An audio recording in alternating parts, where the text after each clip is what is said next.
Bonjour à tous, on se retrouve aujourd'hui pour une vidéo que j'ai envie de vous partager depuis un moment pour vous parler de la communication animale MLTC et de nos chiens thérapeutes. Parce que ce soit sur des salons ou en message privé, on nous demande souvent en quoi la communication animale MLTC est différente de la communication classique, quel est le rôle de nos chiens thérapeutes en séance de thérapie humaine assistée par nos chiens thérapeutes, l'acronyme c'est TACT, et quelle est la différence avec des chiens de médiation animale. Donc je vais répondre à tout ça dans cette vidéo et bien sûr si vous avez des questions, n'hésitez pas à les écrire en commentaire. Je vais commencer par me présenter pour ceux qui ne me connaissent pas encore. Donc je m'appelle Lucie, je pratique la communication animale MLTC depuis plusieurs années et je suis l'élève de Sandrine Duran. Elle est énergéticienne en MLTC et elle a d'ailleurs créé cette technique. Donc la MLTC, c'est la méthode de libération du tissu conjonctif et elle a également créé toutes les techniques labellisées MLTC. Si vous voulez plus d'informations sur la méthode, je vous mets en description les sites de Sandrine et de ses élèves. Alors pour poser le contexte, je suis malvoyante de naissance et de ce fait j'ai une perception du monde qui va être très différente des autres personnes. Pour vous donner un ordre d'idée, quand je suis face à quelqu'un, sauf à être vraiment très près de son visage, je n'ai pas accès aux détails du visage de la personne. Donc depuis enfant, j'ai toujours perçu les gens ou les animaux à travers leur énergie, à travers ce qu'ils dégagent, et non pas à travers leurs expressions de visage ou ce qui se voit d'emblée. Et de ce fait-là, j'ai souvent perçu beaucoup d'incohérences entre ce que me disent les gens à un instant T et ce qu'ils dégagent au même instant au niveau vibratoire et émotionnel. Et quand je parle d'incohérence, la plupart du temps chez les personnes c'est complètement inconscient, mais c'est le fait de fonctionner à travers la dépendance affective dans le triangle victime-bourreau-sauveur de Karpman.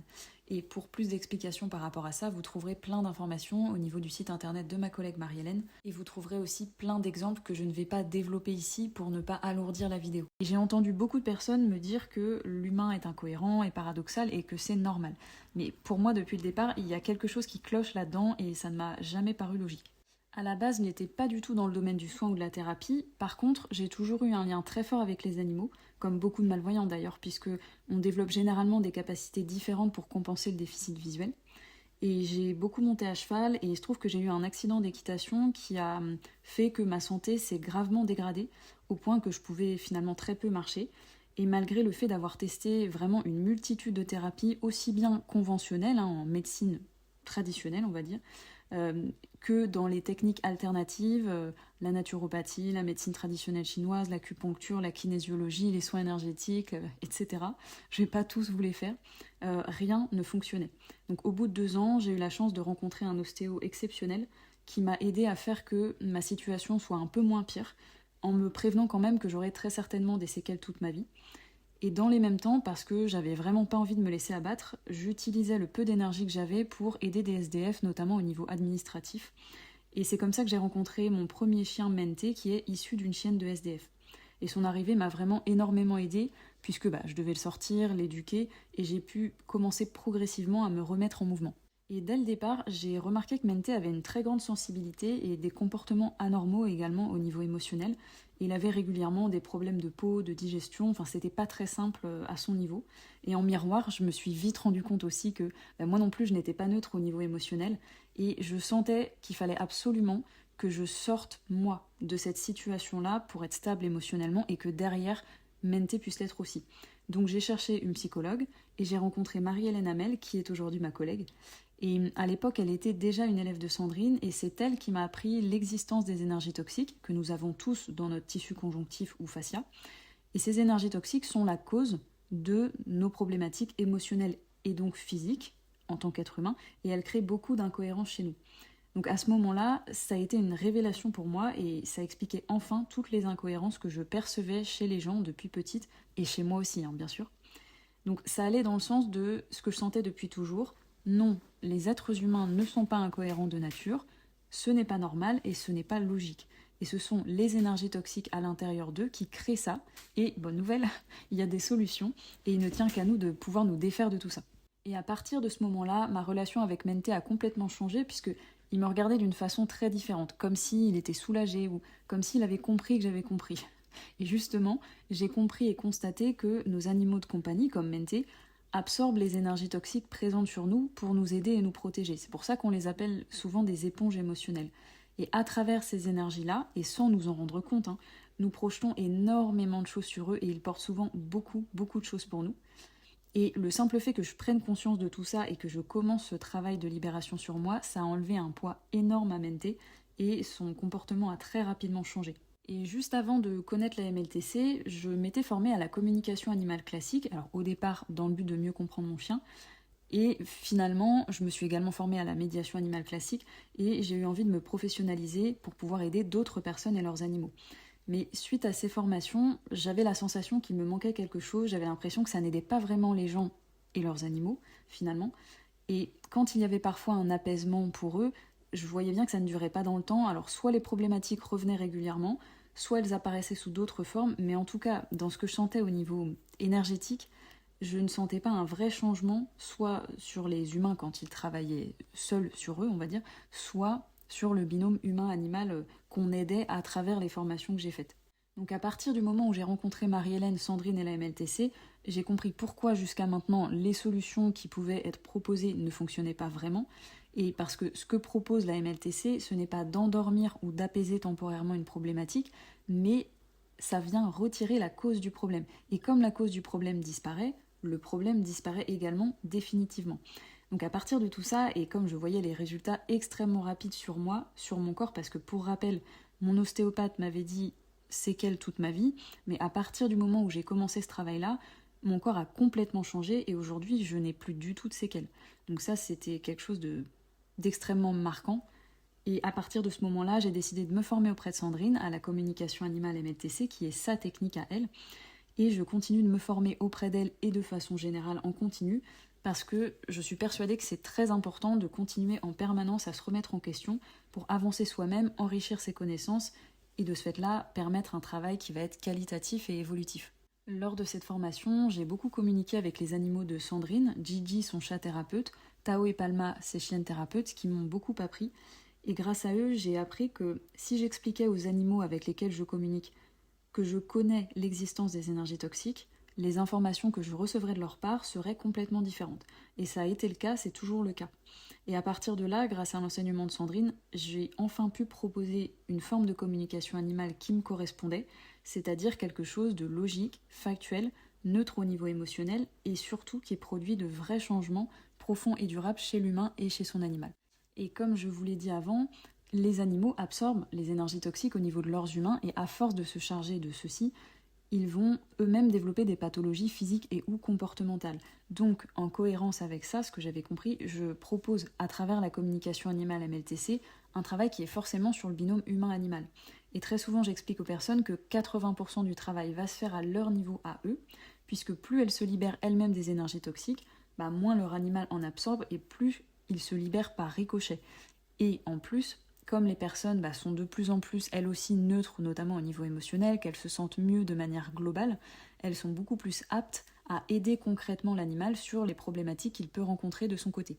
Et donc, cette libération de notre fascia des énergies toxiques qui s'y trouvent va passer en premier lieu par les nettoyages énergétiques MLTC de Sandrine, qui sont des soins énergétiques particuliers puisqu'ils vont vraiment travailler sur le fascia dans le sens physique, au niveau du corps, et pas uniquement au niveau énergétique.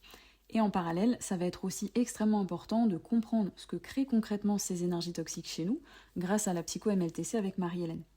Et en ce qui concerne l'animal lui-même, puisque forcément, je vous parlais de 80% au niveau de l'humain, il y a 20% au niveau de l'animal qui va le concerner en termes de travail, on va aller voir en complément s'il y a besoin de modifier des choses pour qu'il puisse avancer et se sentir mieux, parce que c'est vraiment un travail holistique. Donc il faut bien comprendre que c'est un ensemble de choses qui produit le résultat.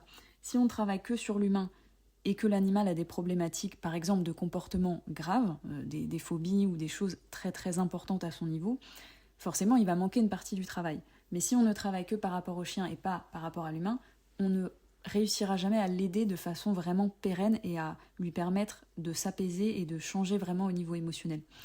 Donc c'est pour ça que je dis que c'est un ensemble de choses. Et c'est comme en éducation canine. On ne peut pas apprendre la marche en laisse à un chien s'il n'est pas suffisamment détaché, si on ne crée pas une vraie relation avec lui, si on ne lui apprend pas à gérer la frustration, etc. Donc tout est un ensemble cohérent. Donc selon les besoins de l'animal, à travers la communication animale MLTC, il pourra par exemple m'orienter sur une modification alimentaire, de son rythme de sortie du travail éducatif, me dire s'il a besoin d'un soin vétérinaire, d'ostéopathie, etc. Donc pour conclure cette première partie, la communication animale MLTC, la grande différence par rapport à la communication classique, c'est la prise en compte de l'existence des énergies toxiques dans notre fascia et donc de la nécessité de les retirer, ce qui va permettre des résultats rapides et durables sur le binôme. On aborde la deuxième partie de la vidéo dans laquelle je vais faire la distinction entre les animaux de famille, de travail, de médiation animale et nos chiens thérapeutes. Et nos chiens thérapeutes, on va les appeler des chiens thérapeutes au niveau global ou au niveau planétaire. Vous choisirez le mot qui vous parle le plus. Et je fais une parenthèse qui va être importante pour la suite de la vidéo. Il faut savoir que des chiens thérapeutes au niveau global ou planétaire, c'est très rare. Et c'est plutôt d'habitude le rôle des chats et des chevaux qui sont énergétiquement beaucoup plus puissants que les chiens. Et c'est pas une question d'être mieux ou moins bien, c'est simplement le rôle de chacun. Tout comme dans la société humaine, on va chacun avoir différents métiers et il n'y a pas un métier qui est mieux ou moins bien que l'autre, c'est complémentaire. Donc pour faire la distinction, je vais commencer par vous parler des animaux de famille. Donc on sait depuis longtemps que la présence d'un animal a des effets très bénéfiques sur la santé humaine au niveau physique et émotionnel, puisque quand on a un animal, on va être stimulé physiquement, puisqu'on peut jouer avec lui, si c'est un chien, on va le sortir, donc on bouge, on est stimulé à tous les niveaux. Et comme vous l'avez compris, un animal de famille absorbe une partie des énergies toxiques des humains de son propre foyer pour les soulager, les décharger et les soutenir en fonction de ce qu'ils vont vivre au quotidien.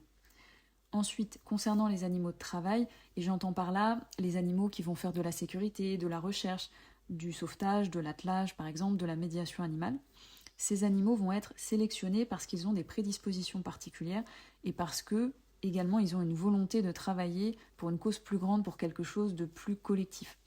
Donc après avoir été formés, ces animaux-là vont pouvoir travailler en partenariat avec l'humain dans leur domaine de compétences. Et si je fais un focus sur les animaux de médiation animale, qui peuvent être des chiens, des chats, des nacs ou des chevaux, des animaux de ferme, ils sont capables de travailler en lien avec des personnes extérieures à leur foyer, parce qu'ils ont des capacités d'empathie et de lecture énergétique qui sont supérieures à celles de leurs congénères, et donc c'est ce qui leur permet de faire un travail d'aide, de soutien, et parfois de miroir émotionnel également. Cependant, ils n'absorbent pas les énergies toxiques des humains extérieurs à leur foyer. Donc ils ne vont pas travailler vibratoirement sur les bénéficiaires avec lesquels ils sont en contact. Donc ils absorbent uniquement, eux aussi, les énergies toxiques de leur propre humain, qui est généralement la personne qui fait de la médiation ou de la thérapie. Et souvent, quand des personnes sont en contact avec des animaux de médiation, mais ça marche aussi avec l'animal de leur propre foyer, souvent on peut entendre des personnes dire que grâce à la présence du chien de médiation ou de leur chien à eux, elles ont réussi à traverser une période difficile, que ce soit un deuil, une maladie, un burn-out, parce que l'animal leur a apporté un apaisement, voire une raison de continuer à avancer par sa simple présence. Donc évidemment, on ne peut que constater ça, c'est une évidence et je suis entièrement d'accord avec ça. Mais moi, comme d'habitude, je restais sur ma faim à ce niveau-là parce que même si ça me semblait évident que ça aidait la personne à vivre la situation de la façon la moins pire possible, on va dire, ce qui me posait problème, c'est mais est-ce que la personne a vraiment compris pourquoi elle avait eu cette maladie, pourquoi elle avait vécu ce deuil de cette façon-là? Est-ce qu'elle a compris ce qu'a fait son animal ou ses animaux pour l'aider? Et est-ce que finalement, c'est pas un peu un traitement symptomatique, dans le sens où, par exemple, si on a des maux de tête, je prends un parallèle un petit peu étrange peut-être, on va prendre un paracétamol et ça apaise nos maux de tête. Mais si on a des maux de tête chroniques et qu'on ne va pas chercher la cause, eh bien ils reviendront tout le temps. Donc on aura beau rajouter quelque chose d'apaisant, comme un paracétamol, ça ne va pas résoudre le problème. Donc moi, c'est la limite que je constatais en médiation animale. Et par contre, je tiens à faire une parenthèse ici. Ce que je suis en train de dire, ça n'est pas un jugement, ça n'est pas une critique par rapport à d'autres formes de thérapie ou d'autres personnes qui pratiquent des thérapies d'une autre manière. Simplement, j'apporte mon point de vue par rapport à mon expérience, par rapport à ce que j'ai appris notamment auprès de Sandrine. Et l'objectif, c'est pas de critiquer, c'est déjà d'expliquer ce que nous on fait, ce que nous on propose. Et si ça parle à certaines personnes, bah tant mieux. Et c'est aussi peut-être de pouvoir ouvrir une nouvelle porte et permettre à certaines personnes, pourquoi pas, de s'interroger et de regarder les choses sous un prisme différent. Donc après ces quelques distinctions, j'en viens à parler de nos chiens thérapeutes au niveau global. Donc notre meute de chiens est composée de 5 chiens thérapeutes, Tao la chef de meute, Palma, Snoop, Echo et Mente. Et ce sont des chiens particuliers, très sensibles et qui ont conscience d'avoir un rôle à jouer au niveau collectif sur la planète pour aider les humains à redevenir ce qu'ils sont vraiment sur le plan de leur conscience. Donc vibratoirement, ils travaillent sur des humains et des animaux qui vont être extérieurs à leur foyer, contrairement aux animaux que j'ai cités précédemment. Lors des séances de tact, donc thérapie humaine assistée par nos chiens thérapeutes, en extérieur, ou lors des séances en cabinet ou à distance, puisqu'on travaille de toutes ces façons-là, ils mettent en évidence l'état émotionnel créé par les énergies toxiques chez une personne. Et ils absorbent aussi une partie des énergies toxiques présentes chez cette personne pour la décharger et lui permettre d'intégrer au mieux la séance. Ils sont également capables de transmettre, à travers la communication animale MLTC, des informations qui vont permettre d'aider les personnes à avoir des prises de conscience et surtout des pistes de travail concrètes à mettre en place au quotidien. Je vais faire un focus sur Tao, qui est une chienne loup tchécoslovaque de 5 ans et qui est notre chienne de tête. Tao porte davantage de responsabilités que le reste des membres de la meute, et en fait elle incarne vraiment, comme son nom l'indique, l'équilibre, le Tao, la force tranquille, et on observe vraiment que sa présence garantit la stabilité au sein de la meute. Et elle permet également ça aux humains, c'est-à-dire de se reconnecter à cette stabilité à l'intérieur d'eux, donc elle est vraiment un élément fondamental de ce travail. Et d'ailleurs, tous nos chiens ont des rôles particuliers que vous pourrez découvrir sur mon site internet si vous souhaitez en savoir plus. Donc ils mettent en évidence des choses différentes dans le cadre des thérapies. Et à travers la communication animale MLTC, ils ont co-créé les séances de thérapie humaine assistées par nos chiens thérapeutes. En fait, c'est Sandrine qui a commencé avec Gigi, son chat thérapeute, et c'est vraiment à travers lui qu'elle a compris l'existence des énergies toxiques et qu'elle a compris aussi comment décrypter ses attitudes. Elle a ensuite rencontré Palma et dès qu'elle l'a eue, elle a tout de suite su qu'elle l'aiderait beaucoup dans son travail en cabinet. Mais elle trouvait aussi que le fait de travailler en cabinet avait ses limites puisque ça restait très enfermant et que ça ne permettait pas au chien de s'exprimer pleinement.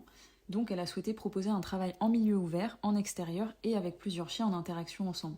Et elle sentait aussi qu'il serait vraiment important de travailler avec un chien loup tchécoslovaque par rapport à tout ce que l'image du loup peut mettre en évidence, peut faire remonter chez les personnes.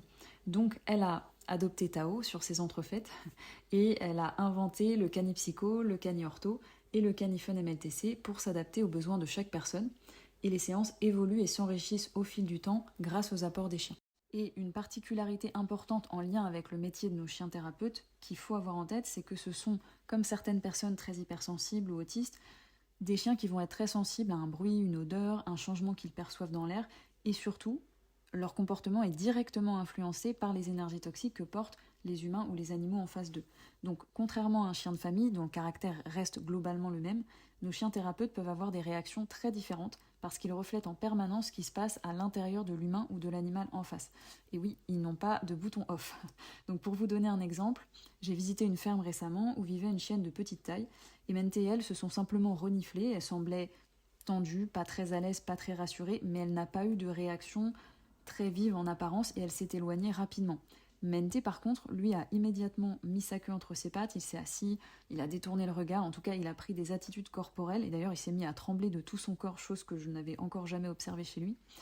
Il a pris une attitude corporelle qui montrait une peur extrême quand il était face à cette chienne-là.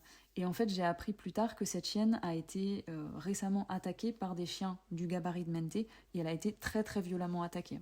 Donc cet exemple, c'était pour illustrer le côté reflet et le feedback immédiat que nos chiens vont renvoyer. Et c'est comme ça que ça se passe aussi avec les êtres humains en séance de thérapie humaine assistée par nos chiens thérapeutes. Et peut-être que certaines personnes vont dire, ça c'est déjà vu, ça existe, la thérapie en miroir où l'animal il va renvoyer l'émotion que dégage une personne, par exemple.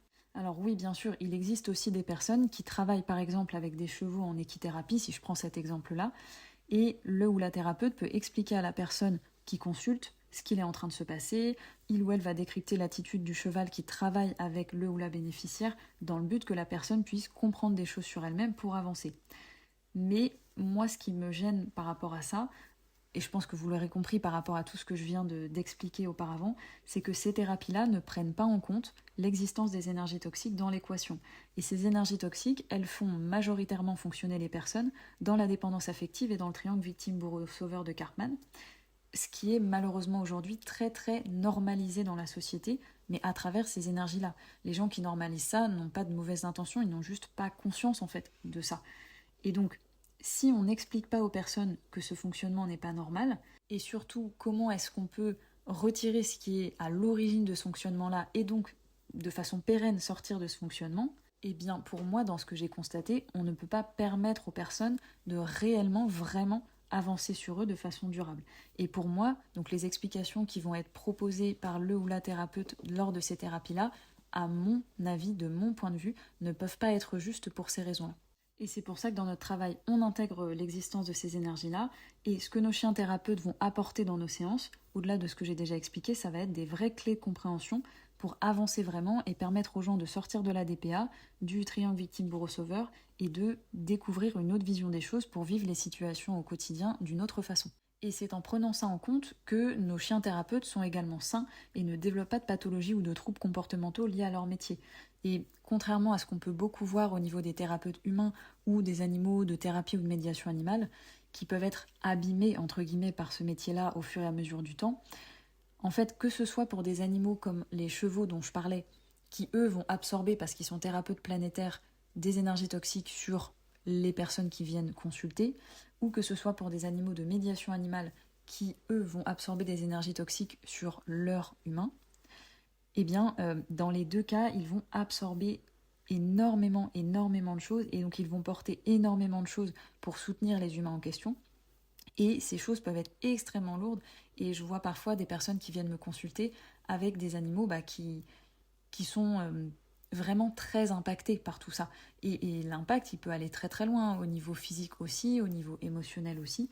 Donc c'est pour ça que quand on a des animaux, notamment des animaux thérapeutes au niveau global, c'est très important d'avoir compris un certain nombre de choses pour être capable d'être soi-même très neutre au niveau émotionnel et de ne pas projeter de choses ou d'émotions sur eux. Et surtout, on doit être capable de les décharger quotidiennement ou quasi quotidiennement des énergies toxiques qu'ils absorbent. Et c'est pour ça que souvent ça fait sourire les gens, mais on a l'habitude de dire qu'on traite nos chiens comme les athlètes de haut niveau qu'ils sont dans leur domaine, puisque en plus de leur offrir une nourriture de qualité, puisqu'ils sont nourris à la viande crue exclusivement, des séances d'ostéopathie aux 6 semaines, des sorties variées quotidiennes adaptées à leurs besoins, des temps de présence. Ce qu'on appelle temps de présence, ce sont des espaces de calme qui vont permettre au chien de redescendre au niveau de son activité mentale. Donc en plus de tout ça, on les décharge quotidiennement ou quasi quotidiennement de ces énergies-là, et notamment lorsqu'ils ont eu des séances en extérieur, que ce soit du Canifun, Cani-Ortho ou Cani-Psycho MLTC, on va leur faire des soins énergétiques MLTC qui font intégralement partie de notre temps de travail. C'est comme le temps de préparation avant que les personnes arrivent en séance, et bien après on a le temps de nettoyage énergétique des chiens qui est indispensable pour qu'ils puissent faire ce qu'ils font sans en pâtir justement. Et aussi pour vraiment montrer à nos chiens la reconnaissance et la considération qu'on a par rapport au travail qu'ils font avec nous. On dit ça pour rire, mais on dit qu'on leur verse un salaire dans le sens où, à chaque fois qu'on travaille avec eux, chaque chien va recevoir à la fin des sessions soit une grosse friandise masticatoire, enfin en tout cas adaptée à la taille du chien, soit des œufs parce que dans le baf régulièrement on va ajouter des œufs, soit une boîte de thon, soit une balle ou un jouet parce que ils en auraient besoin à un instant T, mais en tout cas, il y a toujours systématiquement quelque chose qui leur est donné par rapport à ce travail qu'ils font avec nous. On arrive à la fin de cette vidéo sur la communication animale MLTC et nos chiens thérapeutes, donc j'espère que ça vous aura intéressé. N'hésitez pas aussi à dire en commentaire si le format vous plaît ou s'il y a des choses que vous aimeriez au niveau format. Est-ce que vous voudriez qu'on fasse un focus sur certaines choses ou est-ce que vous avez des questions tout simplement? N'hésitez pas à nous le dire pour qu'on puisse aussi adapter les informations qu'on a envie de transmettre. Et puis, si certains ont envie de découvrir cette autre vision des choses qu'apporte et que propose la MLTC, n'hésitez pas à aller voir les sites internet et n'hésitez pas à nous contacter si vous le souhaitez. À bientôt!